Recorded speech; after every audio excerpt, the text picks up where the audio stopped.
إن الحمد لله نحمده ونستعينه ونستهديه ونعوذ بالله من شرور أنفسنا ومن سيئات أعمالنا من يهده الله فهو المهتدي ومن يضلل فلن تجد له وليا مرشدا أما بعد إخواني. Aujourd'hui, Inch'Allah, on se rencontre pour un sujet, je peux dire capital pour chacun d'entre nous. C'est un sujet qui concerne notre mission sur Terre, c'est-à-dire la raison pour laquelle on est sur Terre. Aujourd'hui, Inch'Allah, on va traiter la première partie, puisque finalement, c'est plusieurs parties. Et vous verrez l'importance et la portée de ce sujet. Après maintes réflexions, j'ai vu que souvent, on est perdu. On est perdu devant les instructions. On ne sait plus différencier ce qui vient d'Allah et ce qui vient de Shaitan. Et c'est très grave. Et tout ça, puisque simplement, c'est un problème de compréhension. On doit revenir à la compréhension qui était à l'époque de Rasoul sallallahu alayhi wa sallam. Qu'est-ce qu'ils ont compris exactement? Comment Rasoul sallallahu alayhi wa sallam éduquait ses compagnons? Qu'est-ce qu'il leur enseignait en premier lieu? Il faisait quelle science? Le fiqh, tawhid, tajwid. Il faisait quelle science? Rien de ça. Ils avaient à la Mecque une maison, c'est la maison de l'Arqam Nabil Arqam radiallahu anhu, qui a donné une maison offerte à l'islam. C'était le premier parmi les premiers. Et pendant ce moment-là, à chaque fois qu'il y a un verset qui descend, Sahaba, avec Rasul sallam, se réunissaient pour l'étudier, simplement. C'est tout. Est-ce qu'il y avait une autre science? Non. Comme dit l'imam Ibn al-Qayyim, rahimahullah, il dit notre problème, c'est qu'on étudie toutes les sciences. On étudie toutes les sciences pour comprendre le Coran, mais malheureusement, on s'arrête aux portes du Coran. C'est très grave. Alors, chacun peut avoir une idée par rapport à sa mission. Chaque savant, chaque interprète du Coran, chaque personne, chaque humain, d'ailleurs, des autres religions, mais qui a raison? Et si on revenait à ce que dit Allah Azza wa Jal dans son livre, ça ne serait pas mieux? Ça ne serait pas plus prudent d'ailleurs? Et c'est ça le sujet de notre mission sur Terre. يقول الله عز وجل أعوذ بالله من الشيطان الرجيم dans sourate An-Nur verset 55 وعد الله الذين آمنوا منكم وعملوا الصالحات. Allah a promis à ceux d'entre vous qui ont cru, qui réalisent des bonnes œuvres, لَيَسْتَخْلِفَنَّهُمْ فِي الْأَرْضِ كَمَا اسْتَخْلَفَ الَّذِينَ مِنْ قَبْلِهِمْ. Qu'il leur donnerait la succession sur terre comme il l'a donné à ceux qui les ont précédés. وَلَيُمَكِّنَنَّ لَهُمْ دِينَهُمُ الَّذِي ارْتَضَى لَهُمْ. Il leur permettra d'honorer leur créance qu'il a agréée pour eux. وَلَيُبَدِّلَنَّهُمْ مِنْ بَعْدِ خَوْفِهِمْ أَمْنًا.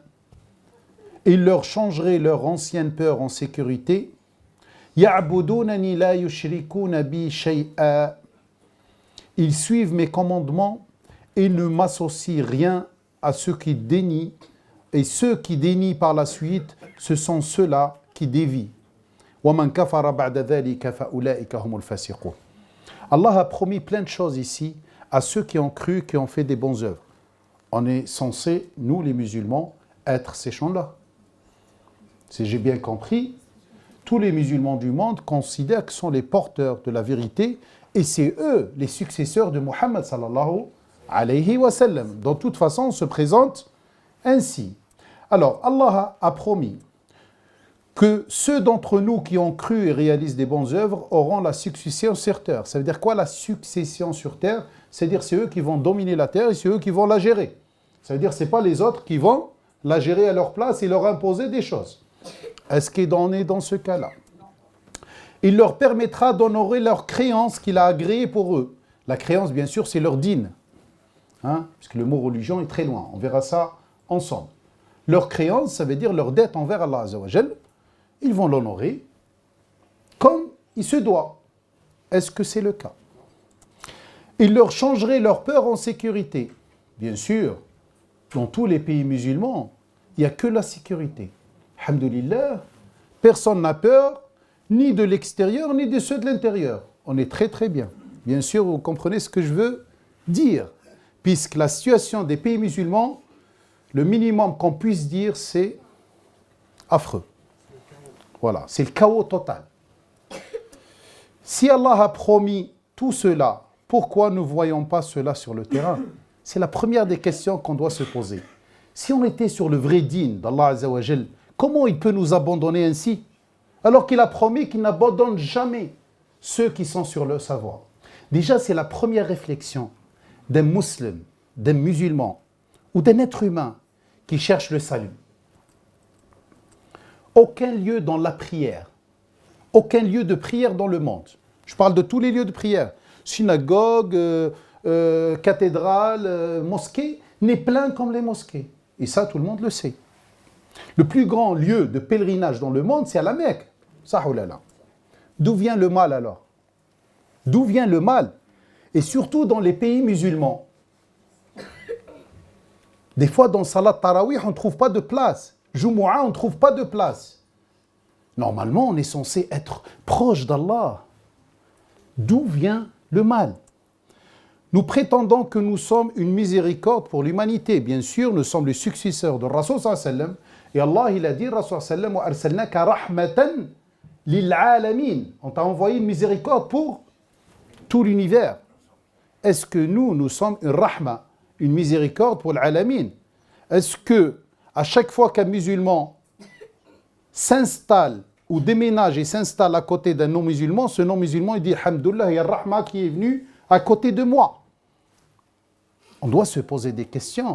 Vous savez, les vraies, les bonnes questions nous amènent à... Il faut percer. L'abcès. Il faut dire la vérité. Est-ce que c'est quelqu'un, un employeur, il y a un musulman qui vient travailler chez lui, il dit, alhamdoulilah, je suis sauvé. Rahma, miséricorde. Malheureusement, vous savez très bien. Pourquoi mentir? Ce n'est pas le cas. Ce n'est pas le cas. Le sommes-nous vraiment dans la vie de tous les jours? Ça arrive parfois quand même. Hein? Ça arrive parfois. Si nous ne le sommes pas, il y a des gens, bien sûr, on ne va pas généraliser, alhamdoulillahi rabbil alamin, et Allah l'a promis, le khayr, le bien, ne disparaîtra jamais. Par contre, c'est la majorité, et surtout dans le monde entier. On ne parle pas de France ou d'autres pays, on parle du monde entier, surtout les pays musulmans. Et si le malheur des musulmans, on a le droit de se poser des questions. Personne ne détient la vérité. Vous savez, il n'y a que Allah Azza wa Jal qui détient la vérité. Par contre, le questionnement, alhamdoulillahi rabbil alamin, Ar-Rasoul sallallahu alayhi wa sallam, il a dit « Nahnu ahaqqu bishakki min Ibrahim » alayhi salatu wa salam. Nous sommes plus dignes d'avoir des doutes que Ibrahim. Pourquoi? Ibrahim alayhi salam, un jour, il a dit « Rabbi, arini kayfa tuhyi al-mawta » montre-moi comment tu ressuscites les morts. Allah il lui a dit « Awlam tu'min » tu ne crois pas? Il lui a dit « Non, liyatma'inna qalbi » pour que je puisse, mon cœur s'apaise. Le cœur, c'est le lieu de réflexion. Ça veut dire que le doute et le questionnement, comme tout le monde le sait, c'est le premier chemin vers le savoir. Le premier chemin vers le savoir, c'est quoi? Le questionnement. On doit le droit de se poser des questions. Si on ne se pose pas des questions aujourd'hui, elles seront posées à nous le jour dernier. Pourquoi vous n'avez pas réfléchi? La non-compréhension. Et si la non-compréhension, de même de la raison de notre existence et notre mission sur Terre. Imaginez, c'est ça le mal. Ça veut dire que la plupart des musulmans, nous-mêmes, on comprend à peine qu'est-ce qu'Allah attend de nous.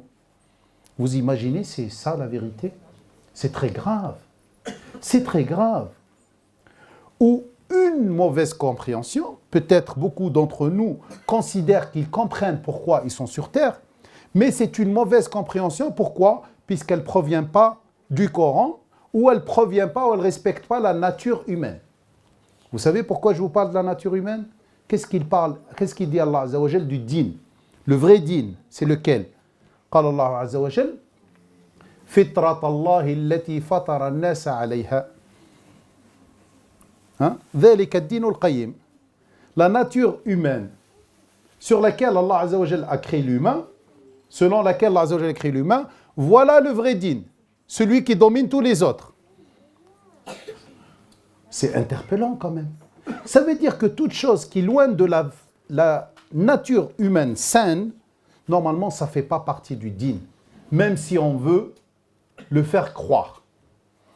Et justement, tout le Coran atteste cela.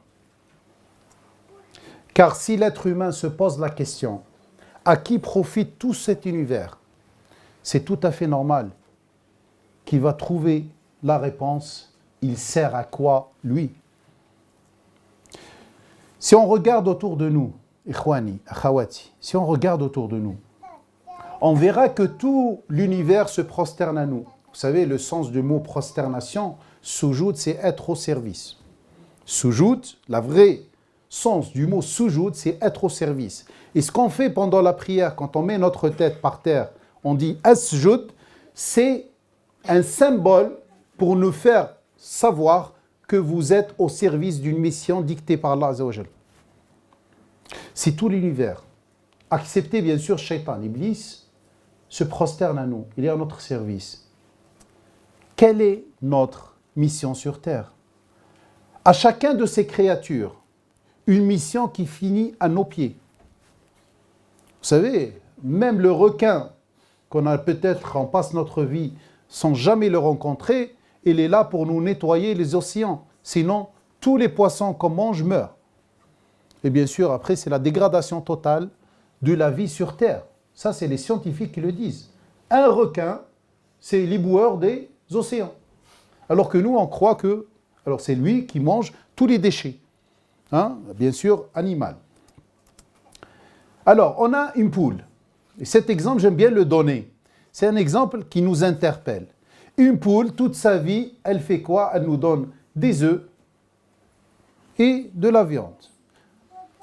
Une vache qui vit pour nous donner du lait. Vous avez déjà vu une vache qui a fait grève? Non, mais c'est vrai. C'est des choses très simples. Wallah, et ce que je vous dis là, vous le savez. Et là, je ne vais pas vous dire des choses nouvelles. Simplement, je vais essayer de les rassembler pour qu'on les partage ensemble, Inch'Allah. Une vache, elle est là pour nous donner du lait. Une bactérie, vous savez, la bactérie, la petite bactérie, elle nous fait notre yaourt. Un nuage, qu'est-ce qu'il fait?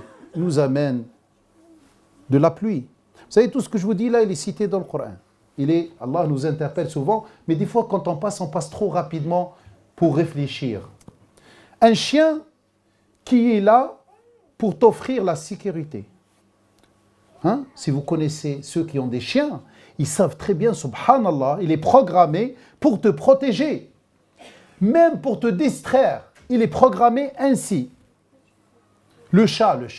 Vous avez vu sa programmation? Et câlin, etc. Qui lui a dit de faire ça, tout ça? Qu'est-ce qui le pousse à faire tout ça? Est-ce que depuis qu'on connaît les chiens, les chats ou les vaches ont changé? Jamais. C'est toujours les mêmes. Qu'est-ce qui amène un cheval? Accepter que tu montes dessus. Tu l'entraînes après. Même des lions, on a pu les entraîner.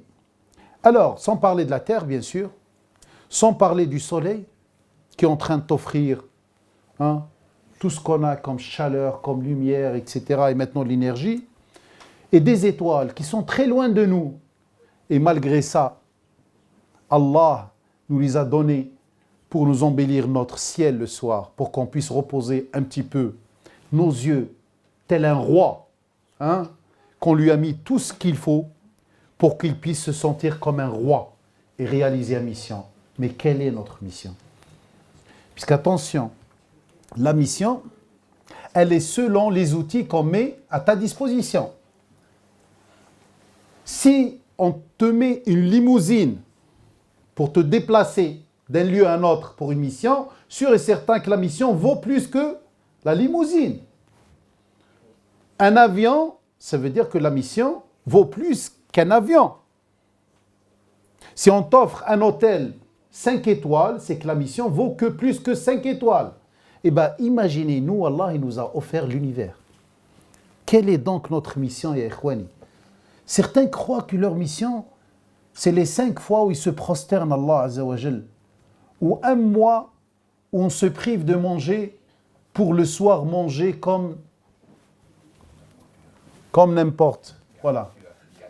Ah, exactement. Manger le soir. Hein? C'est ça notre mission. Ou simplement, notre mission, allez, de temps en temps, on donne une sadaqa, etc. Et ce monde, on le laisse à qui?